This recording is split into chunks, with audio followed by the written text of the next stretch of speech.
So we want to welcome everybody, and indeed, we are so glad you're here today. We're in for a treat. Our special, our very own special mathematician extraordinaire, Dee Cresticelli, is here with us, and she has prepared something super great for us. So Dee, I'm looking forward to it. Thank you all. Welcome. Thanks for everyone being here this afternoon. Super excited to have you all here.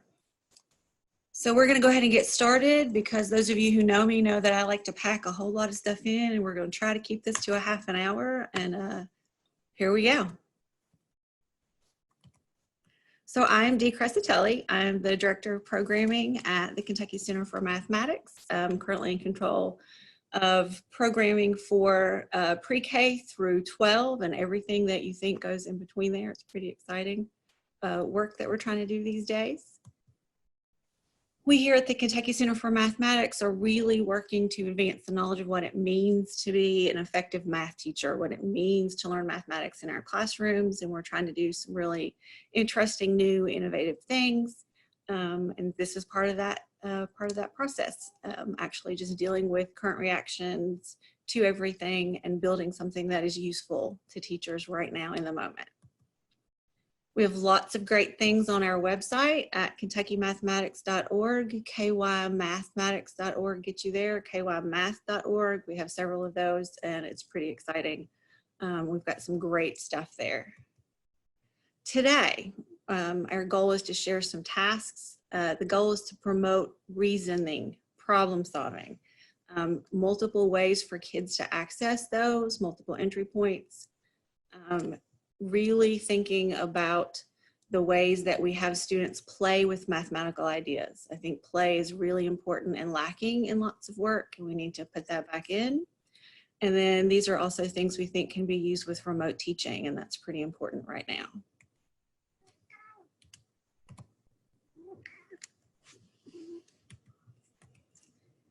So I think it's important to start by thinking about what we mean by proportional reasoning. One of those things like art, you know it when you see it, but have we really defined it well? And so lots of people mean lots of different things when we talk about proportional reasoning. And so what we're going to think about here is this actual formal definition that comes from Lemon, refers to the ability to scale up and down in appropriate situations and to supply justifications for assertions made about relationships in situations involving simple direct proportions and inverse proportions. And if you think that was a mouthful and a headful, you are correct. And so we like to think about it more in everyday terms, and that is reasoning up and down in situations where there is a constant relationship between two quantities that are linked and that vary together. And so it is that thinking about quantities that are linked and vary, that sort of gets us thinking about ways we can reason up and down. This is the standard we're going to spend most of our time focusing on today. It's KY.7.RP.2, and as you can see, there's a lot there. Okay, lots of pieces to the standard and then lots of additional clarifications. We're going to lean back into the 6th grade standard, 6RP3, a little bit as well. There are a lot of moving parts with this standard, and so these are the two parts that we're actually going to be able to do some justice with in our half hour today. There's not a good activity that does everything for that standard. You really can very rarely hit something in a standard in one activity, but we're going to get a good decent amount of work in this. So we're going to start with Mr. Short and Mr. Tall. And so I've given you a picture of Mr. Short. And so when we measure his height in paper clips, he is 6 paper clips tall. When you measure his height in buttons, he is 4 buttons tall. Get a good sense of that. We're going to go on, and then I've got all of this together on one slide. I want to give you a sense of our scenario so far. So our friend Mr. Short has a friend named Mr. Tall. And when you measure Mr. Tall in buttons, he is 6 button tall. And I have an image that shows you that. So what I need folks to figure out is what would Mr. Tall's height be if you measured him in paper clips? And I do not want you to write out numbers on a piece of paper. I want you to think about this and reason in your head and use your pencil to write down how you got there. And I know some of you are like, but I already started using numbers. Stop for a minute.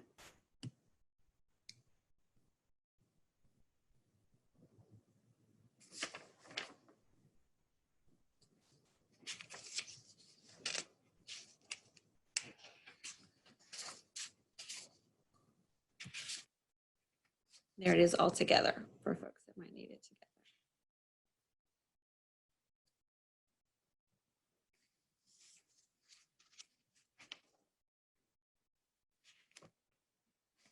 So talk to me, what'd you get, guys?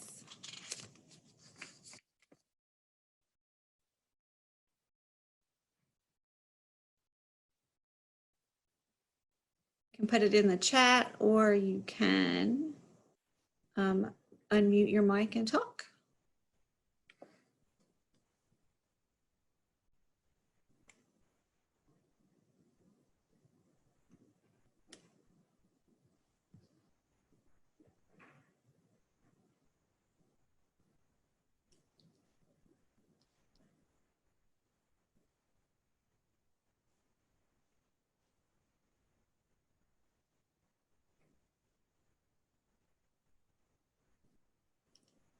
Got really good wait time.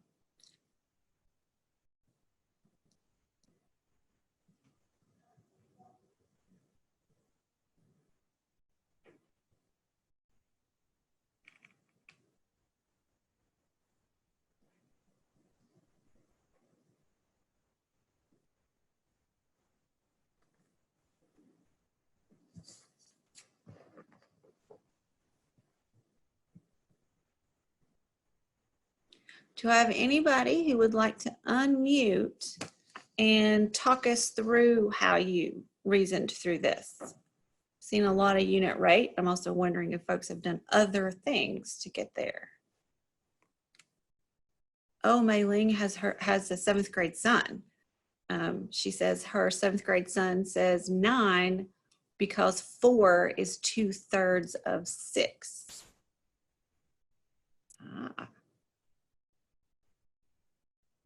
Very cool. I am glad that you had a 7th grade son to share that with today.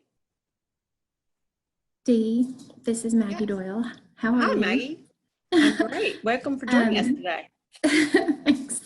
I just wanted to point out how powerful it was that you gave us a strategy not to use, because you knew how our understanding would kind of build that, and how sometimes that's important. I mean, we always want to adapt to the needs of our students, but one of my most powerful professional learning experiences was when I learned that I solved everything by making a table. And so I had to intentionally make sure that I wasn't teaching students who were going to approach every problem by making a table, because that's how I saw it. So that was really a really important thing that you did it when you were facilitating this activity for me. Well, because I know we're all approaching it with our adult understandings of this work. And that is one of the things that's hardest for us to do, is to go back and go, but I haven't always known how to do it this way. And to sort of think about, what are my students? What are the kids coming to these things with? And they're not all coming, right, with all the adult understandings and experiences that we have. And so I want us to strip some of that away as we do some of this work today. So thank you. Jacqueline drew a bar diagram. I love it. I love it. Okay. In an ideal world, I'd have all of you show me all of these things and we'd be able to do all of that, but we have a half an hour. Okay. So we've all agreed, it seems like, that he is 9 paper clips. Okay. So we're all in agreement on that?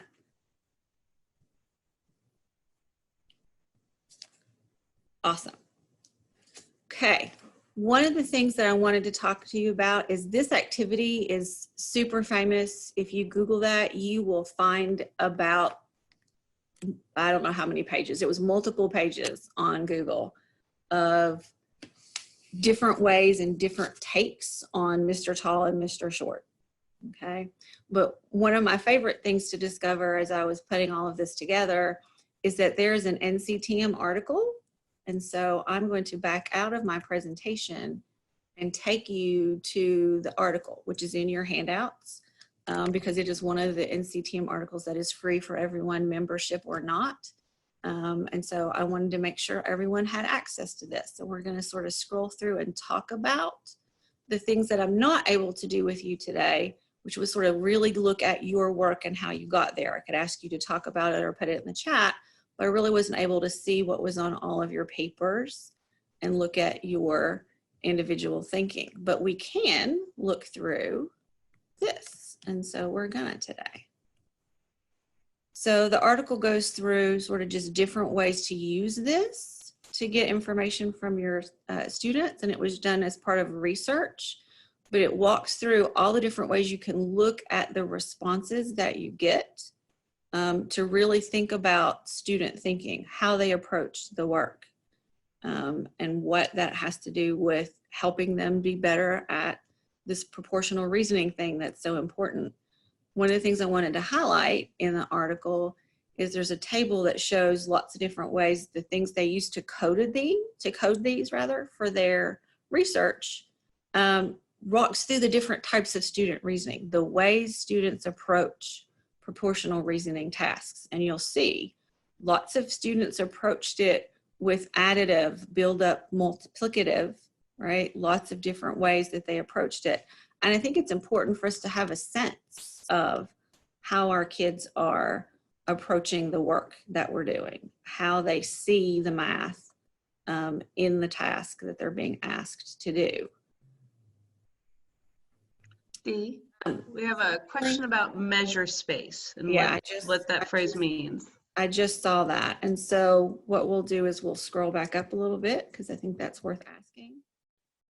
And it is sort of the way that you use to measure. I have to do this in a short way, but it's about the ratio between the matchsticks being the same as the ratio between the paper clips. And so it's thinking about within the measure space, what does that mean? So what is it that we are comparing?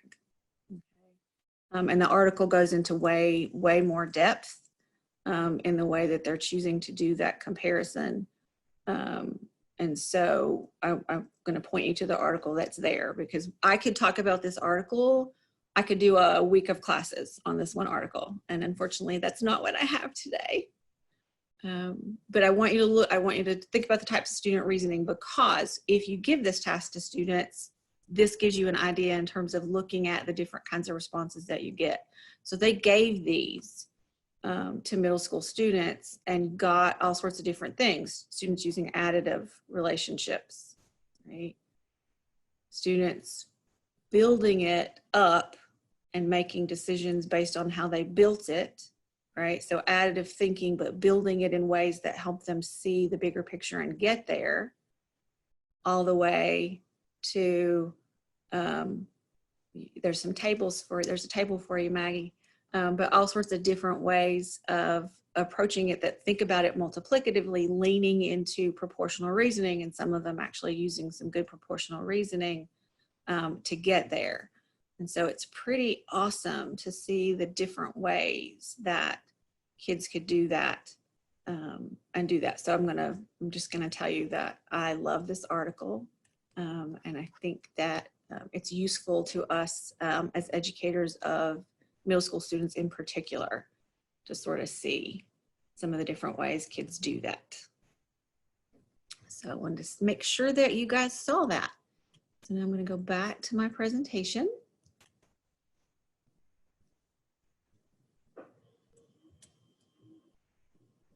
And there's an extension activity so that you can go farther with this. And so Mr. Tall also has a car, and his car is 15 paper clips long.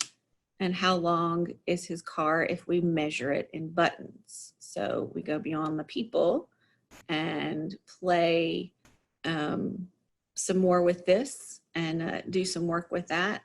And so my next slide is going to make Maggie Doyle incredibly happy because we're going to walk through this extension part, the first part, together, because I want to show you how you can use this amazing thing that Maggie seems to love as well, of ratio tables as a way to help build this multiplicative reasoning for kids to see, right, how we got there. So I've jumped, can you guys see my Jamboard? Make sure everybody can see that. Yes. Awesome. So I started a ratio table to sort of figure out how we might go. We've established that Mr. Tall was 9 to 3 in buttons, right? So that's a thing we established, right? And so I'm trying to figure out what 15 paper clips might be in buttons.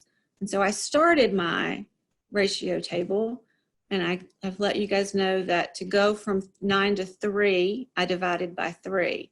So I'd like you guys to help me figure out what goes in the rest of my table. So now that I know I've divided by 3, how many buttons would 3 paper clips be?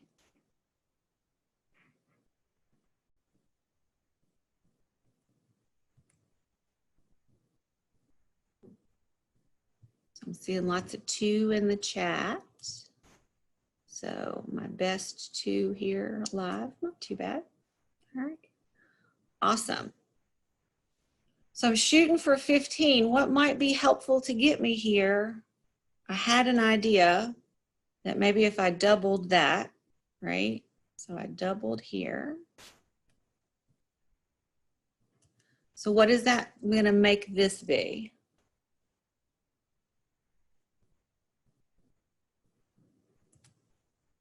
You are the shyest talking bunch ever. You're getting 6s as a response. I see that. All right, so I've got 6s, right? So how might that help me figure out 15? What do I see here that might help me over here?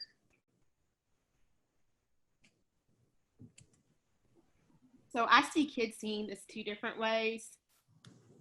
Some kids might go back up to that 3 and realize that they could multiply by 5 and do to get the 15 paper clips, which would mean do 2 times 5 and get 10 there. Or some kids may be able to see if they did the 9 plus 6 in paper clips, that gives you 15, and they did the 6 plus 4, that also gives you 10.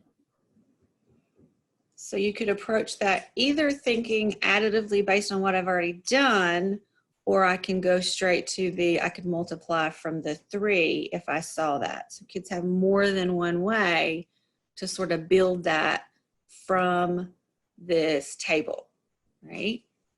And I'm seeing some different things here, right?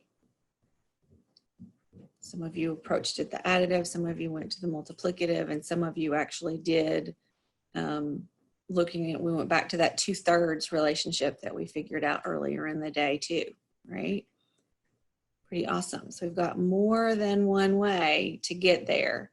But one of the things that I like about the ratio table is it is a means of doing some reasoning up and down in some more manageable parts for kids who may need that, right? For kids that need to see that. And it's just a good reasoning tool for looking at multiplicative relationships, right? And it helps build us on the way to thinking more proportionally. Okay, any questions about that?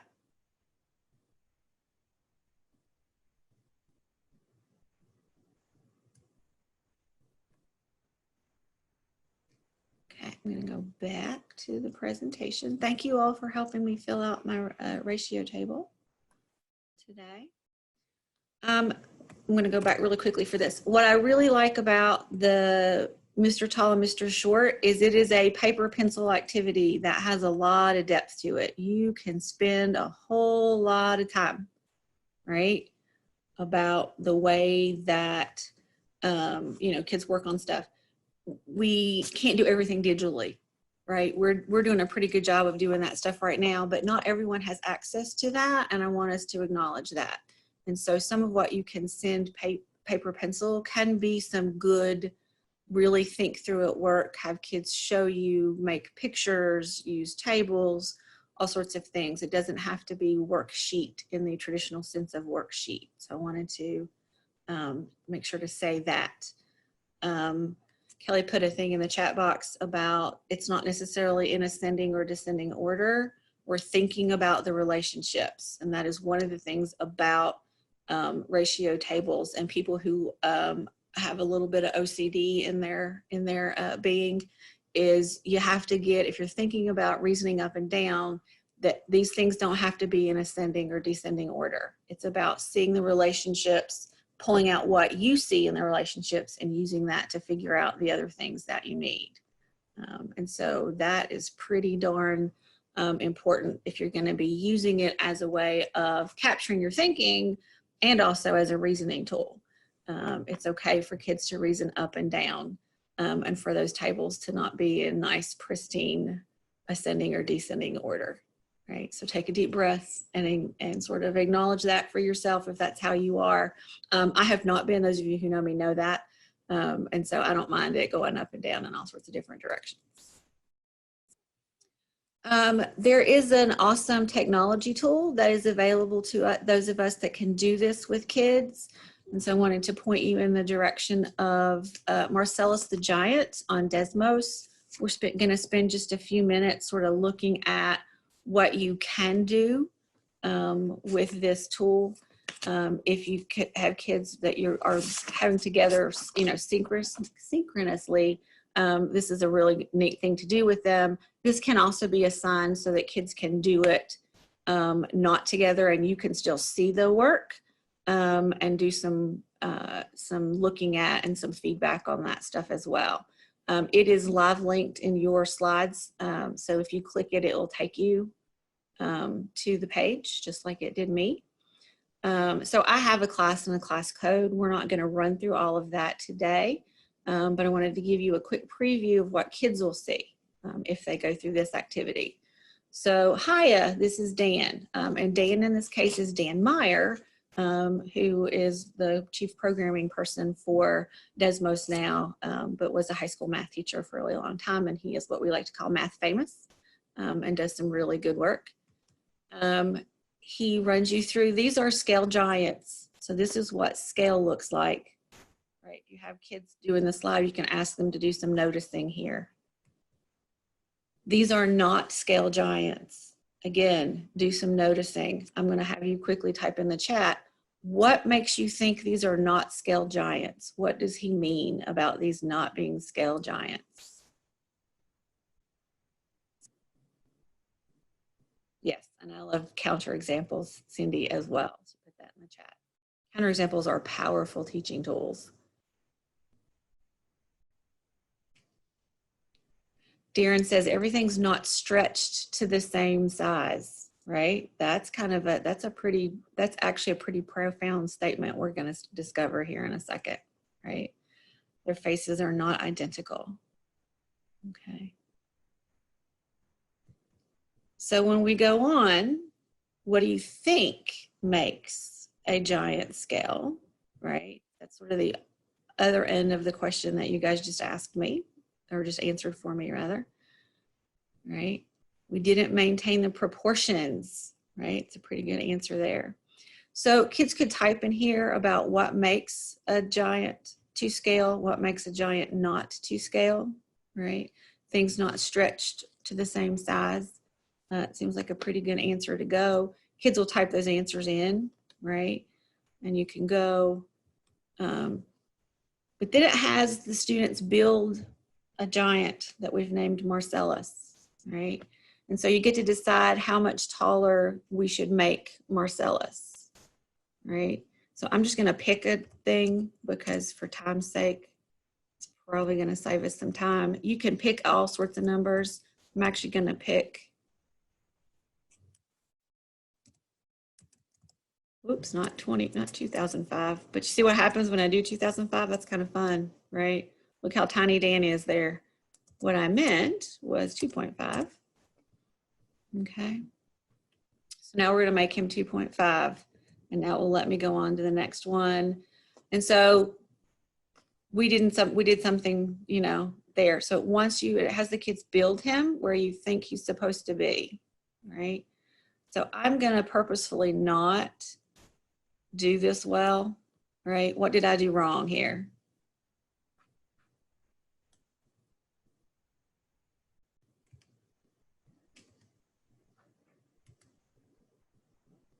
My sword is too small, that is for sure.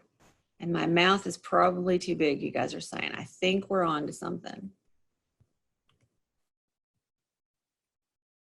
So it gives you really good positive feedback on what you've done or not done, but then it runs you through how we actually get there. And what I love about this is it lets you play the what if scenarios, but it also asks you to go back and look through it multiplicatively, and it builds that, right? It builds the idea of using the multiples to get you there, right? So it says we made Marcellus 2.5 times as tall as Dan.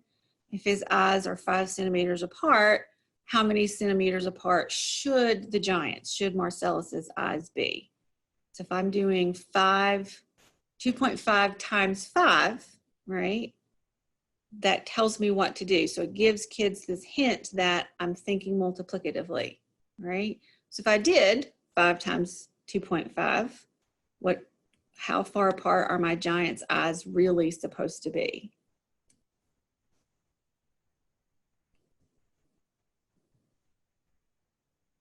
Lots of 12.5 in my chat box, so we'll go there.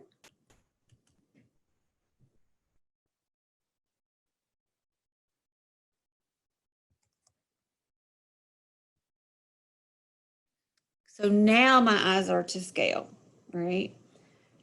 And so it runs you through the rest of it, right? And you guys said the sword was too small, right? And so we didn't get it quite right. We're going to skip through like a kid would do. Oh, wait, I didn't do all of this right, and sort of see what happens. It gives them opportunities to fix it. Okay. But at the end, if they didn't fix it, we actually end up with a graph, and it shows what they have done, right? So they see the changes that you made, what that looks like in terms of what your graph would look like, right? So it gives kids a chance to go back, right, and do some fixing on, oh, wait, I didn't do what I needed to do here, right? So they can go back and forth and keep fixing it and seeing what happens. And so they're seeing sort of the cause and effect, right, of what happens, but also looking at the multiplicative relationships that did all of that. It looks like a couple of you really liked the O Biscuits way of describing that we didn't get him right, which is pretty fun. Okay, so you get lots of opportunities to go back and do the what if and what happens if I do these things, which is just great.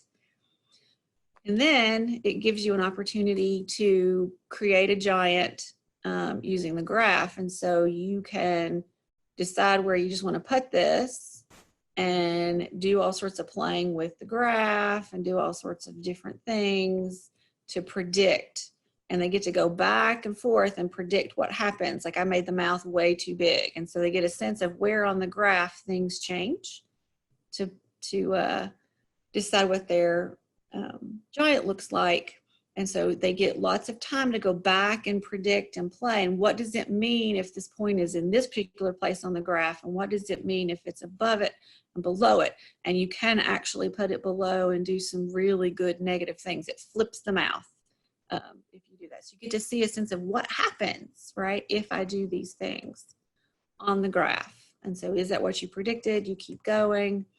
And then my favorite part of this is that there are card sorts at the end that show you all sorts of different graphs and giants to match. And so kids have hopefully had enough time and experience to play with all those different things to then see what changes, right? What it means for a point to be in a particular place and what that looks like on the graph. And so there's a card sort to finish that.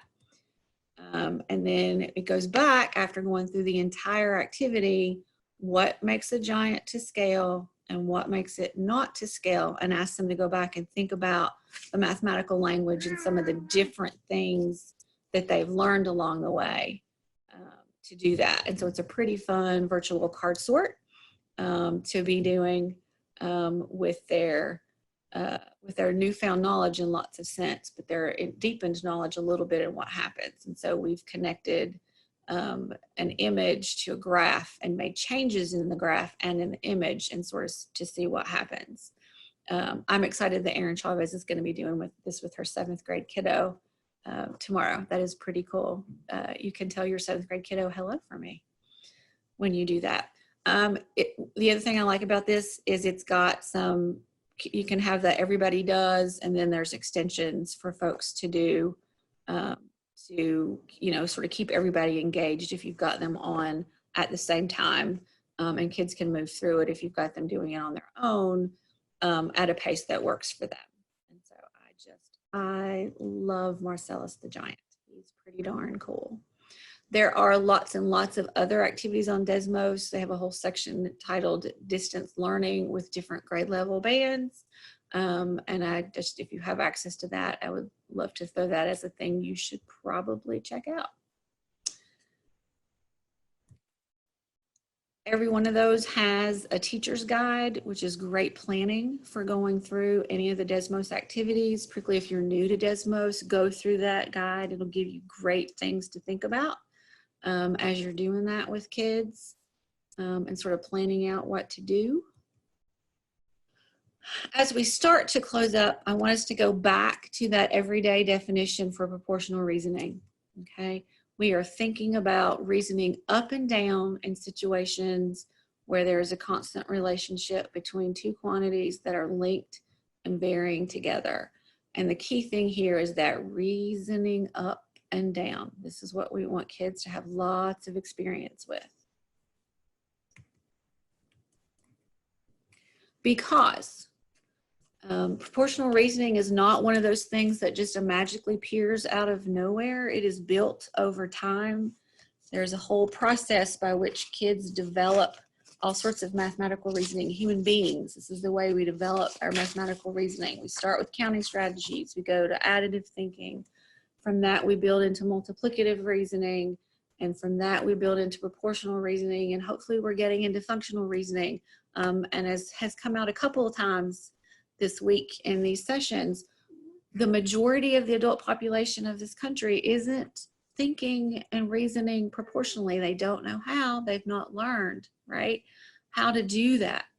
And part of it is we short-shifted some of these other avenues of reasoning. We tried to skip, right? We tried to go from additive thinking and shortcut tricks for multiplication and trying to get folks to proportional reasoning, and it really doesn't work that way, right? All of these things are embedded in each other because we use that reasoning of the earlier domains in building the next level of proportional reasoning. So it is our job as teachers, as educators, to give our kids experiences where we push them towards the more sophisticated reasoning while also understanding that they need to approach it with the kind of thinking they've got, right? And give them tasks with multiple entry points, more than one way to get into it and through it, that sort of gives them these opportunities. And you'll see some of the things we did today do that.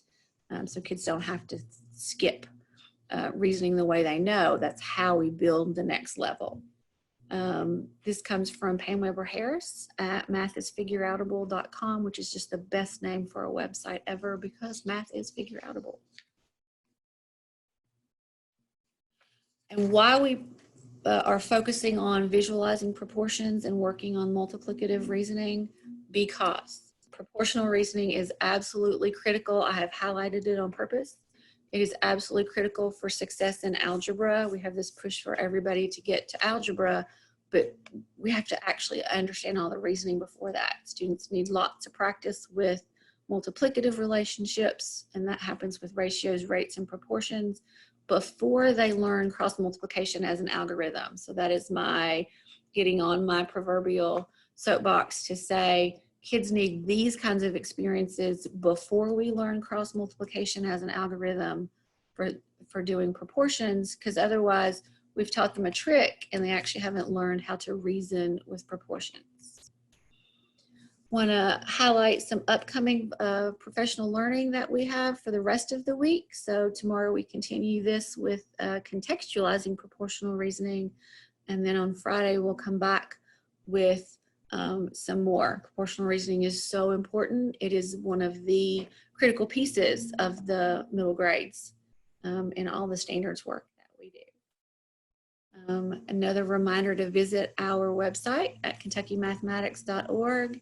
But there you'll find on the virtual part of that elementary sessions from last week, this week's middle school fractions, and then we've got some high school and geometry that Leah is doing on Thursdays from now through March 16th. So I'm going to encourage you to take advantage of all of those opportunities, and everything that we've been doing so far and going into next week will be recorded, and the things that have already happened are recorded there with all the materials. And so all that is available even if you've missed a session along the way.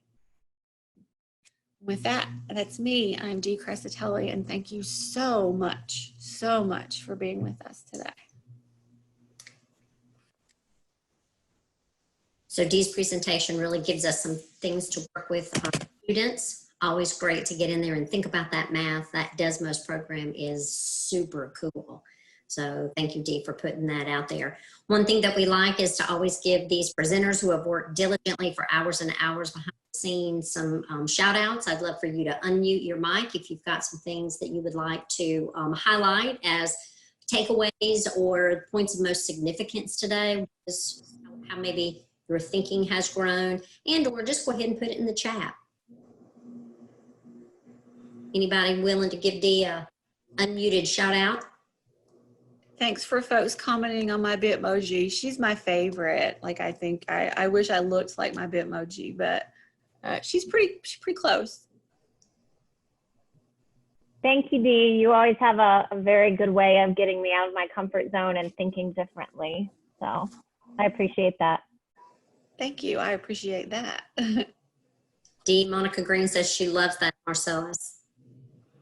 That is a pretty awesome. They've got middle grades teachers. I'm going to encourage all of you to go take a peek at that, all those different activities. And elementary folks too. I've had more experience with the middle school sessions, so they're pretty good. And they give you some flexibility to do some of the work with folks that don't have as much access to the tech. So. Fantastic. Well, we thank you.